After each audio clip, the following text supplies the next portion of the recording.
Hi, hello. ഞാൻ ഇന്നലെ 2 ദിവസം മുമ്പ് ഇട്ടൊരു വീഡിയോ ഉണ്ടായിരുന്നു. അത് ആക്ച്വലി ഇൻസ്റ്റാഗ്രാമിൽ നല്ല അത്യാവശ്യം കുറച്ച് റീച്ച് ആയി കയറി. 1 മില്യൺ വ്യൂസ് ഒക്കെ മുകളിൽ പോയി.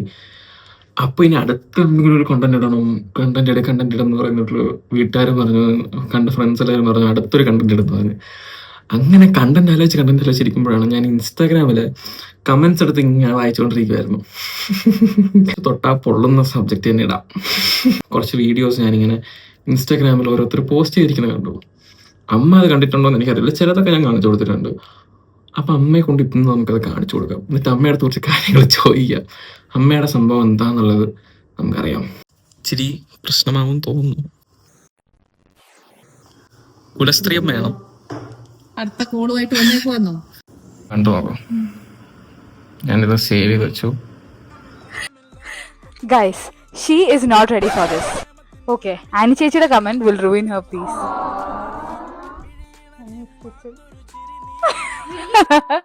എന്നാ കോലമാ പ്രിയൊക്കെ ചീച്ചു കാണിക്കുന്നു. ഞാനത് പ്രിയങ്ക നായർ ചേച്ചി വല്ല പ്രിയങ്ക ഗാന്ധി എന്നൊക്കെ വല്ല ആക്കിയാലോ എന്നാലോ. എന്റെ ദൈവമേ, നല്ലൊരു ഇങ്ങനെ ഇരുന്ന കൊച്ചിങ്ങനെ പാക്ക് പോലെ ആയിപ്പോയി. സത്യം, ക്യാരക്ടർ ആ രീതിയിലേക്കുള്ള ഒരു ലുക്സിന്റെ ട്രാൻസ്ഫോർമേഷൻ. ഗ്ലോ ആയിട്ടാണ് വന്നത്. പക്ഷെ ആ ഗ്ലോവിനെ കുറിച്ച് പുള്ളിക്കാരി പറയുന്നില്ല. മെൻഷൻ ചെയ്യുന്നത് ആകെ അയ്യോ മെലിഞ്ഞു പോയല്ലോ എന്നാണ്. സോ നമ്മളൊന്ന് വെയിറ്റ് കുറഞ്ഞാല് ഇവര് തന്നെ ബോഡി ഷെയിം ചെയ്യും. അയ്യോ വണ്ണം വെച്ച അവര് തന്നെ ഓക്കെ അല്ല രണ്ട് സൈഡിലും. വണ്ണം വെച്ചാലും കുഴപ്പമാണ്, വണ്ണം വെച്ചില്ലെങ്കിലും കുഴപ്പമാണ്. ഒരു മാറ്റം ആനീസ് കിച്ചണിൽ ഒരു മാറ്റങ്ങളും വന്നിട്ടില്ല. ഞാൻ സെയിം ദ സെയിം വേറെ ആരുടെയോ വീഡിയോ ഞാൻ കണ്ടിരുന്നു. പുള്ളിക്കാരി ഇതുപോലെ തന്നെ ബോഡി ഷെയിം ചെയ്തു. ട്രാൻസ്ഫോർമേഷൻ ഉണ്ടായിരുന്നു. ഇതാണ് ട്രൂ ഡെഡിക്കേഷൻ എന്നൊക്കെ പറയുന്നത് അല്ലെ ശരിക്കും. അപ്പൊ നമ്മള് അമ്മ ആക്ച്വലി ഈ ഡെഡിക്കേഷനെ പറ്റിയും പറയുന്നുണ്ടായല്ലോ. അപ്പം ഇവർ ഈ ബോഡി ഷേമിംഗ് എന്ന് പറഞ്ഞ അമ്മ ഇങ്ങനെ പറയുമ്പോഴത്തേക്ക് അമ്മയ്ക്ക് എന്താ ഫീൽ ചെയ്യുന്നത്? എനിക്കൊന്നും തോന്നില്ല. Because as an artist I feel proud for her. Because ഞാൻ ഇതിന് മുന്നേ ഒരു കാര്യം ചെയ്തു, നിങ്ങളൊക്കെ കേട്ട് കാണും. എന്താണെന്നറിയോ, ഒരു കുട്ടിയോട് ഞാൻ ചോദിച്ചു മേക്കപ്പ് ഇടാതെ വരുന്നുണ്ടോന്ന്.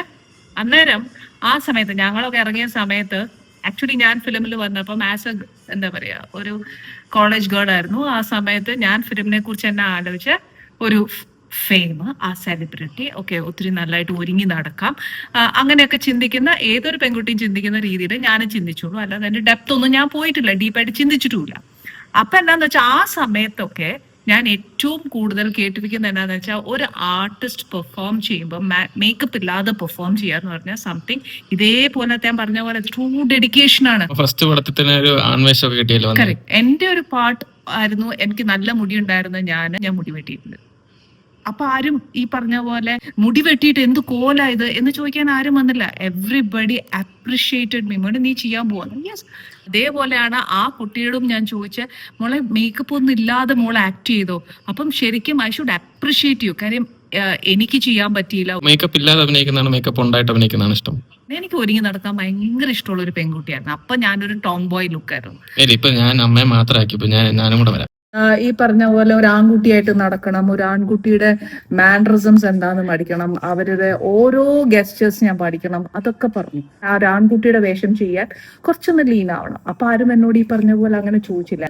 ഈ സെയിം സാധനം ഞാൻ പ്രിയങ്കയോട് ചോദിച്ച പോലെ ആ ഡെഡിക്കേഷൻ ആയിരുന്നു. പക്ഷെ എൻ്റെ ഉള്ളിൽ അന്നത്തെ കാലത്ത് ഞാൻ നേരത്തെ പറഞ്ഞ ഡെപ്ത് ഞാൻ ചിന്തിച്ചിട്ടില്ല. പിന്നെ ഞാൻ ഓരോ സിനിമ അഭിനയിച്ച് വരുമ്പോഴായിരുന്നു ഞാൻ കേട്ടിട്ടുണ്ടായിരുന്ന ലാലേട്ടൻ അങ്ങനെ ചെയ്തിട്ടുണ്ട്, കമൽഹാസൻ സാർ അങ്ങനെ ചെയ്തിട്ടുണ്ട്. അപ്പൊ നമ്മൾ ഈ ലെജൻസിനെയൊക്കെ മുന്നിൽ കണ്ടിട്ട് ഈ കുട്ടികൾ ഇത്രയും ഡെഡിക്കേറ്റഡ് ആണോ എന്നുള്ളൊരു അതിശയമായിരുന്നു എൻ്റെ മുഖത്ത്. അല്ലാതെ അവരെ ബോഡി ഷേമിങ് ചെയ്യാനോ, ഒരു സ്ത്രീകളെ ഒരിക്കലും, ഒരു പെൺകുട്ടിയായാലും ശരി, ഒരു സ്ത്രീ ആയാലും ശരി, ഒരു അമ്മയായാലും ശരി, അക്കോർഡിംഗ് ടു മീ എനിക്ക് ഒരിക്കലും ഒരു ക്യാരക്ടറില്ല ആരെയും ഇൻസൾട്ട് ചെയ്യണം.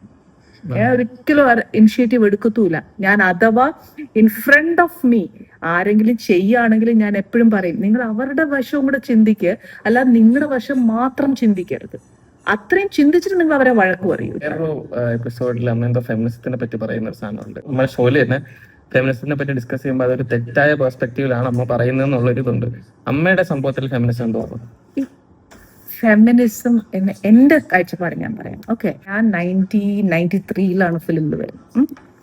1993 ഫിലിമിൽ വരുന്ന സമയം എത്ര വയസ്സുണ്ടായിരുന്നു? ഞാൻ ഓൺലി 16 10th പഠിക്കുമ്പോഴാണ് ഞാൻ ഇൻഡസ്ട്രിയിലേക്ക് വരുന്നത്. ആ 10th പഠിക്കുമ്പം ഐ സ്റ്റാർട്ടഡ് ഏർണിങ്. ഇല്ലേ, നിങ്ങൾ ഏൺ ആക്കിയിട്ടുണ്ടോ? ഇല്ല. I feel proud of my self in one or other way.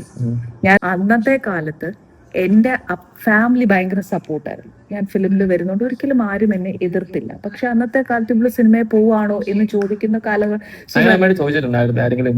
എന്നോടായിട്ട് direct ആരും ചോദിച്ചിട്ടില്ല. പക്ഷെ ചിലപ്പോൾ എൻ്റെ അപ്പായോടോ അല്ലെങ്കിൽ എൻ്റെ ഫാമിലി മെമ്പേഴ്സിനോട് ചോദിച്ചിട്ടുണ്ടായിരിക്കും, അവർ ഫേസ് ചെയ്തിട്ടുണ്ടായിരിക്കും. പക്ഷെ എൻ്റെ കാഴ്ചപ്പാട്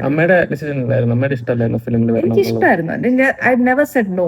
എന്റെ ഓൺ ഡിസിഷനിൽ എന്ന് ഞാൻ അന്ന് അഭിനയിച്ചു, ഞാൻ ഏൺ ആക്കി, എന്റെ ഇഷ്ടത്തിന് ഒരാളുടെ കൂടെ ഞാൻ ജീവിച്ചു. ഇന്ന് സന്തോഷമായിട്ട് എന്റെ 3 മക്കളുമായിട്ട്.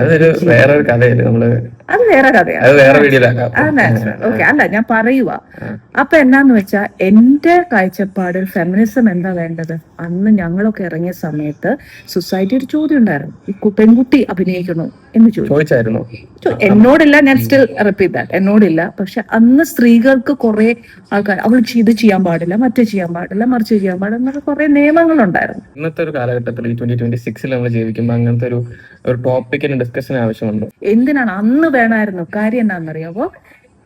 ഈ ഒത്തിരി കഴിവുള്ള ആൾക്കാരുണ്ട്, ഒത്തിരി കഴിവുള്ള സ്ത്രീകളുണ്ട്. വീട്ടുകാരുടെ സപ്പോർട്ട് ഇല്ലാതെ അടിച്ചമർത്തപ്പെടുന്ന കുറെ സ്ത്രീകൾ. നീ അടുക്കളയിൽ മാത്രം ജീവിക്കേണ്ടതാ, നീ കെട്ടി വേറെ വീട്ടിൽ പോകേണ്ടതാ. പക്ഷെ ആ കുട്ടിക്കും ജനിക്കുമ്പോഴേ കുറെ ഇൻബോൺ കഴിവുകൾ ഇഷ്ടം പോലെ ഉണ്ട്. ചിലപ്പോൾ പഠിച്ചു വന്നതായിരിക്കില്ല, ഇൻബോണായിട്ട് കുറെ കഴിവുകളുണ്ട്. അത് അടിച്ചമർത്തപ്പെട്ടെടുത്ത് ഇങ്ങനെ സോ കോൾഡ് ഫെമിനിസം എന്ന് പറയുന്ന ആൾക്കാർ ചെന്ന് അവരെ സമൂഹത്തിൽ കൊണ്ടുവരണമായിരുന്നു. അതാണ് എന്റെ കാഴ്ചപ്പാടിൽ ഫെമിനിസം. അല്ലാതെ സ്ത്രീ പുരുഷനും ഒരുപോലെ ഇരിക്കണം. ഈ ഒരുപോലെ ഇരിക്കുന്നതിൽ എന്തോന്ന് അർത്ഥം? Biological everything they are different. ഞാൻ ഓപ്പർച്യൂണിറ്റീസ് ഒരിക്കലും ഒരു സ്ത്രീക്ക് ചെയ്യാൻ പറ്റില്ല ഞാൻ ഒരിക്കലും പറയില്ല. Because I am a big example. എന്താണെന്നറിയോ? ഞാൻ ഇപ്പൊ ഒരു ഷോ ചെയ്യും. ആ ഷോയിൽ ഒരു സജിത എന്ന് പറയുന്ന ഒരു കുട്ടി വന്നിട്ട് പറയുന്ന, ഒരു പാചകം അറിയാതെ ആ കുട്ടി ആ വീട്ടിൽ എന്തോരം ഇൻസൾട്ടഡ് ആയി എന്നുള്ളത് ആ കുട്ടി വേദനപരമായി പറയുന്നത്. പാചകം അറിയണമെന്നുണ്ടോ? കുറച്ച് വേണം, ജീവിക്കണ്ടേ? എന്നും നമുക്ക് സ്വിഗ്ഗി ചെയ്തിട്ടോ അല്ലെങ്കിൽ ഒരാളെ ഡിപ്പെൻഡ് ചെയ്തോ ജീവിക്കാൻ പറ്റില്ല. കല്യാണം കഴിച്ച ഒരു വീട്ടിൽ പോകുന്ന അപ്പൊ ഹസ്ബൻഡിന് കുക്ക് ചെയ്തൂടെ? ചെയ്യാം, 2 പേർക്കും ചെയ്യാം. ഇല്ലെന്ന് ഞാൻ പറയും. ഇവിടെ എന്റെ ഏട്ടൻ എന്നെ ഹെൽപ്പ് ചെയ്യുന്നുണ്ടല്ലോ, എന്റെ 3 മക്കൾ എന്നെ ഹെൽപ്പ് ചെയ്യുന്നുണ്ട്. കറക്റ്റ് അല്ല? നിങ്ങൾ എനിക്ക് ചെയ്തു തന്നെ. അപ്പൊ എനിക്ക് ഇഷ്ടം കുക്കിംഗ് ആണ്. അല്ല, എന്നെ പോലെ ആയിരിക്കണം എല്ലാരും. എല്ലാവർക്കും ഓരോ കഴിവുകളാണ്, അവരതിൽ വരട്ടെ. അതില് husband and wife equal support കൊടുക്കണം എന്നേ ഞാൻ പറഞ്ഞുള്ളൂ. ദാറ്റ് ഇസ് ആണായാലും പെണ്ണായാലും. ഒരു കുട്ടിക്ക് ഒരു കഴിവുണ്ടെങ്കിൽ അവളെ ആ കഴിവിന് സപ്പോർട്ട് ചെയ്ത് മുന്നേ കൊണ്ടുപോകാം. അല്ലാതെ അവൾ അടുക്കളപ്പണി ചെയ്തിട്ടേ അങ്ങോട്ട് പോകാൻ പാടുള്ളൂ എന്നൊന്നും ഞാൻ പറയില്ല. ഫോർ എക്സാമ്പിൾ ഞാൻ പറയുന്നേക്കോ, രാവിലെ നമുക്ക് ഭക്ഷണം കഴിക്കണം, അവൾക്ക് പോവാൻ സമയമായി 10 മണിക്ക്. എന്തുകൊണ്ട് ഒരാൾ ഒരു ബ്രെഡ് ഓംലെറ്റ് ഹെൽപ്പ് ചെയ്ത് അവളെ വിട്ടൂടാ? അവൾ തന്നെ ബ്രെഡ് ഓംലെറ്റ് ഉണ്ടാക്കി പോകണമെന്നൊന്നും എന്തിനാ? പെൺകുട്ടി തന്നെ ആൺകുട്ടിയായാലും ശരി. അല്ലാതെ അടിച്ചമർത്തപ്പെടാൻ വേണ്ടിയിട്ട് ക്രിട്ടിസൈസ് ചെയ്യരുത്. ഇപ്പൊ തന്നെ മോനൊരു വീഡിയോ എന്നെ കാണിച്ചില്ലേ, ബോഡി ഷേമിങ്. ആ ഒരു പോർഷൻ മാത്രം എനിക്ക് ആ കുട്ടികളോട് വിരോധമൊന്നുമില്ല. പക്ഷെ ഐ ഓൾവേസ് അപ്രിഷിയേറ്റ് ദം. കാര്യം അത്ര എന്നെ തെറ്റ് തിരുത്തിയതും എന്റെ കാഴ്ചപ്പാടിൽ നിന്ന് എനിക്ക് വ്യക്തമാക്കാൻ പറ്റിയതും അവർക്ക് അത് കാണിച്ചതുകൊണ്ടാണ്. പക്ഷേ ചേച്ചി എന്തിനത് ചെയ്തു എന്നുള്ളത് അവർ കാണിച്ചില്ലല്ലോ. പോലെ ആയിപ്പോയി എന്ന് പറയുന്നതിൽ ഒരു ഇച്ചിരി തെറ്റുണ്ട്. കാരണം അവരുടെ ഇഷ്ടമല്ല, അവർ ആ ചേച്ചിയുടെ ഇഷ്ടമാണ്. ചേച്ചി എങ്ങനെ വരണം, ചേച്ചി എന്ത് രീതിയിൽ മാറ്റണം. പക്ഷെ അത് അമ്മ ആ ഡെഡിക്കേഷനും അമ്മ അത് പറഞ്ഞു. അത് എന്തുമാത്രം അവർ ഡെഡിക്കേറ്റഡ് ആയിട്ട് ആ ഒരു എഫേർട്ട് ഇട്ട പുള്ളിക്കാരി അത്രയും ആയി എന്നുള്ളത് നമ്മൾ പറയുന്നുണ്ട്. ഞാനൊരു കാര്യം കൂടെ പറയാം. ഞാൻ വളർന്നതിന്റെ പ്രശ്നമായിരിക്കും, ഞാൻ കേൾവിയുടെ പ്രശ്നമായിരിക്കാം, ഇല്ലെങ്കിലായിരിക്കാം. ഞാൻ ഇത്രയും വർഷം കൊണ്ട് കേൾക്കുമ്പോൾ ഒരാൾ പെട്ടെന്ന് നമ്മുടെ മുന്നിൽ വന്ന് നിൽക്കുമ്പോൾ ചെയ്യാൻ പാടില്ലെന്ന് ഇപ്പോഴത്തെ കുട്ടികൾ തിരുത്തുന്നുണ്ട്. ഞാൻ I try my level best to do that. പക്ഷേ എന്നാ പറ്റി, ക്ഷീണിച്ചു പോയോ എന്ന് നമ്മൾ ചോദിക്കുന്ന ഒരു നാട്ടു നടപ്പാണ്. എല്ലാരും ചോദിക്കുന്ന ഒരു സാധനം. എന്റെ അടുത്ത് എത്ര പേര് ചോദിച്ചിട്ടുണ്ടെന്ന് അറിയോ? ഒന്നും ഫീൽ ചെയ്യും. ഇപ്പൊ എന്നോട് ചേച്ചി ഭയങ്കര വണ്ണമാണല്ലോ എന്ന് പറഞ്ഞാൽ ഞാൻ പറയും I am proud of myself because I love my body. I feel നമ്മുടെ നമ്മൾ എന്ത് കഴിക്കണം, നമ്മൾ എന്ത് ചെയ്യുന്നു, നമ്മൾ എങ്ങനെ ഇരിക്കുന്നു എന്നുള്ളത് ആരും അറിയേണ്ട ആവശ്യമില്ല, അറിയിക്കേണ്ട ആവശ്യമില്ല. ഇതെല്ലാം നമുക്ക് നന്നാവണമെങ്കിൽ ആവാവുന്നത്. Body is healthy, you should proud your. അത്രേ ഉള്ളൂ. അതിൽ ബാക്കി തടിയും മെലിഞ്ഞൊന്നും ഇല്ല. നമുക്ക് അടുത്ത ടോപ്പിക്കിലോട്ട് പോകാം. നല്ലത്. സീരിയസ് ആയി പോയൊന്നും ഡൗട്ട്. എന്തിന്? എടാ ഒരു നല്ല കാര്യം പറഞ്ഞു കൊടുക്കുമ്പോ അതിൻ്റെതായ രീതിയിൽ പറഞ്ഞു കൊടുക്കണം, അല്ലാതെ കളിതമാശയിലല്ല പറയണ്ടേ, മനസ്സിലായോ? ഒരു കാര്യം അറിയോ, ഇന്നലെ 2 ദിവസം മുമ്പ് ഇട്ട വീഡിയോ 1 മില്യൺ കഴിഞ്ഞു ഞാനുള്ള വ്യൂസ് ഇൻസ്റ്റാഗ്രാമിൽ. സാറില്ല എന്നാന്നറിയോ, എന്റെ കൊച്ചു വ്ളോഗ് തുടങ്ങുന്നെന്ന് പറഞ്ഞു. സത്യവാ, എനിക്ക് ഇഷ്ടമുള്ള കാര്യമാ. പറഞ്ഞു പഠിക്കണം. പെൺപിള്ളേർക്കും ആൺപിള്ളേർക്കും ഇന്നത്തെ കാലത്ത് ആർക്കും തട്ടിക്കൊണ്ട് പോവാൻ പറ്റാത്ത ഏറ്റവും വലിയ വില കൊടുത്ത് മേടിക്കാൻ പറ്റാത്ത ഒറ്റ സെറ്റ് ഉള്ള പഠിത്തം. നീയൊക്കെ സൗകര്യം പഠിക്കും, ഇല്ലെങ്കിൽ വ്ളോഗും ചെയ്ത് നടക്കും. മോനെ വ്ളോഗ് ചെയ്യുന്നത് ഞാൻ ഒരിക്കലും പറയുന്നില്ല, അത് ചീത്തയാന്ന് ഞാൻ പറയുന്നില്ല. ദാറ്റ് ഈസ് അവരവരുടെ കഴിവാണ്, ഇല്ലെന്ന് ഞാൻ പറയുന്നില്ല. പക്ഷെ എപ്പോഴും നമുക്കൊരു അസറ്റ്, ഒരു ബാക്കപ്പ് വേണം. കൂടുതൽ ഉപദേശിക്കുമ്പോൾ നിനക്കൊന്നും പിടിക്കില്ലടാ. ഞാൻ അച്ഛൻ്റെ അടുത്തൊന്ന് പോവാം.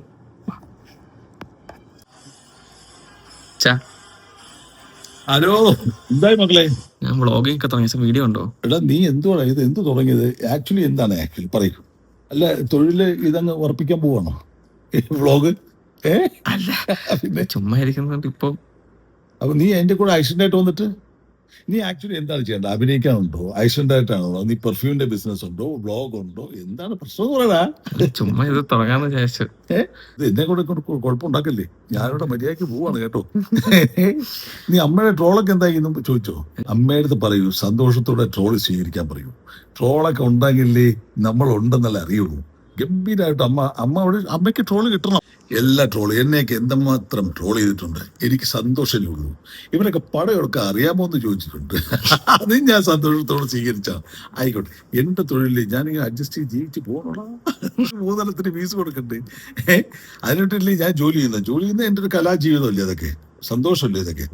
ഗംഭീരമായിട്ട് ആക്ച്വലി നീ ഡിസൈഡ് ചെയ്യും ഏതാണ് ചെയ്യാൻ പോണെന്ന്. ഇതും ഓക്കെ, ഇതൊക്കെ ഇങ്ങനെ നടക്കാം കേട്ടോ. പിന്നെ രണ്ടാമത്തെ ഇപ്പൊ BBA കഴിഞ്ഞു, MBA കൊണ്ട് ചേർക്കാൻ പോകുന്നു. അതിനെങ്ങനെയും പഠിത്തം ഉണ്ടോ? അത് പഠിക്കാൻ പോകുന്നു. ഞാൻ അടിച്ചേൽപ്പിക്കുന്നില്ല. ഇപ്പോഴത്തെ കുട്ടികളൊക്കെ ഒന്ന് എഡ്യൂക്കേഷൻ അടിച്ചേൽപ്പിച്ചു എന്നെ എന്ന് ഞാൻ പറയുന്നില്ല, പ്രഷർ ചെയ്യത്തില്ല കേട്ടോ. അപ്പോ അത് സന്തോഷമായിട്ട് പിടിക്കുക. കണ്ടോ, ഇതാണ് അമ്മമാരാണ് ആക്ച്വലി കെയർ എടുക്കുക. അച്ഛനൊക്കെ സ്വാതന്ത്ര്യം കൂടെ വിടെയാണ്, മനസ്സിലായോ? എൻ്റെ അമ്മയും എൻ്റെ അച്ഛനും അങ്ങനെയായിരുന്നു. അച്ഛൻ പറയും അവന് ഇഷ്ടമുള്ള പിച്ചേട്ടെ, അമ്മ പറയും അത് പറ്റില്ല, അവന് എഡ്യൂക്കേഷനാണ് ആദ്യം, അവന് വലുത് അറിവാണ്. അച്ഛനീ വരുന്ന ട്രോളൊക്കെ അച്ഛൻ എങ്ങനെ പറയാ? ഞാൻ ഈസി ആയിട്ടില്ല കൈകാര്യം ചെയ്തത്. എന്നെ എന്തൊക്കെ പറയും, ഇങ്ങനെ നോക്കുക, സന്തോഷത്തോടെ ഇരിക്കുക. ഇയാളൊക്കെ ഔട്ട്ഡേറ്റഡ് അല്ലേ ഇത് ചോദിക്കുന്ന ഒരാളുണ്ട്. ഞാൻ ആദ്യം പറയും ഔട്ട്ഡേറ്റഡ് ആയിരിക്കാം, നമ്മൾ പഴയ ആളല്ലേ, നമ്മൾ സന്തോഷത്തോടെ. പക്ഷെ ഇപ്പോഴത്തെ ലേറ്റസ്റ്റ് ജനറേഷന്റെ ഫ്രണ്ടിൽ ഞങ്ങൾ പണം ഹിറ്റ് കൊടുത്തില്ലേ. എനിക്ക് ഇങ്ങനെ കോമ്പറ്റീഷൻ വരണം, എന്നെ വെല്ലുവിളിക്കണം, എന്നാലേ എനിക്ക് സന്തോഷത്തോടെ ചെയ്യാൻ പറ്റുള്ളൂ. എന്നെ ആൾക്കാർ രണ്ട് തിരികെ കളിക്കുമ്പോഴേ സന്തോഷമുള്ളൂ. അല്ലെങ്കിൽ എല്ലാം നല്ലതെന്ന് പറഞ്ഞാൽ ഓക്കെ എന്ന് പറയാൻ പറ്റുമോ? അല്ലേ?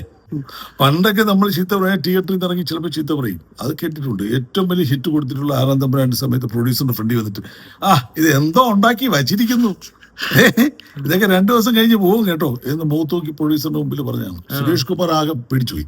അങ്ങനെ സുരേഷ് കുമാർ എൻ്റെ ട്രൂത്തിൽ സെറ്റ് ഷാജി ഇങ്ങനെ ഒരാൾ എൻ്റെ അടുത്ത് പറഞ്ഞു. ഞാൻ പറഞ്ഞു മോനെ, അത് അസൂയുള്ളവരാണ്. നിങ്ങളുടെ പടം നിങ്ങൾക്ക് സക്സസ് ഇല്ലേ? ഞാൻ ഇതല്ലേ, എനിക്ക് ഇഷ്ടപ്പെട്ടില്ലേ, നിങ്ങൾക്ക് ഇഷ്ടപ്പെട്ടില്ലേ? നമ്മുടെ എല്ലാവരും നമ്മൾ ഈ പടം ഉണ്ടാക്കി എല്ലാവർക്കും ഇഷ്ടപ്പെട്ടില്ലേ? പിന്നെ അത് ഇഷ്ടപ്പെട്ടോളൂ, ധൈര്യത്തിയിരിക്കും. ആ പടം 3-4 പ്രാവശ്യം ജൂബിലി ആഘോഷിച്ചാണ്, അല്ലേ? എല്ലാം ഈ വീഡിയോയിൽ പറയണ്ട, അടുത്ത വീഡിയോയിൽ പറയാം ബാക്കി. ആഹാ, തീർന്നില്ലേ? ദൈവമേ.